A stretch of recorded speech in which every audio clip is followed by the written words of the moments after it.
আসসালামু আলাইকুম, সবাই কেমন আছেন? আশা করি আলহামদুলিল্লাহ ভালো আছেন। অনেক খুশির একটা খবর আসে বৈশালই না বললে তো কইতে পারুম না। অনেক ভাই ব্রাদার ইটালির জন্য মনে করেন যে ডিসেম্বর মাসে কাগজপত্র জমা দিতে পারেন না, আর তারা অনেক প্রেশনের ভিতরে আছে। নেক্সট টাইম আমরা কিভাবে কি করুম দেখেন, আপনাদের জন্য বিশাল একটা সুখবর হচ্ছে এই সামনের 2024 সালের ফেব্রুয়ারি মাসের 5 তারিখে আপনার যে স্পন্সরের যে কাগজ এটা জমা হবে, বিজ্ঞপ্তি হয়ে পাশ হয়ে গেছে, বিজ্ঞপ্তি বেরিয়েছে।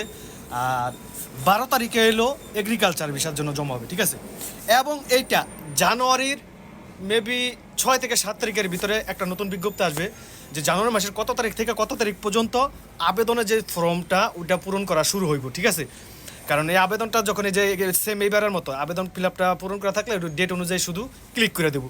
এর ভিতরে অনেক ভাই ব্রাদার আছে, অনেক পেরেশানের ভিতরে আছেন যে কয় তারিখ থেকে জমা নিব, আবেদনের ফর্ম এটা কত তারিখ থেকে আবার পূরণ করা শুরু হইব।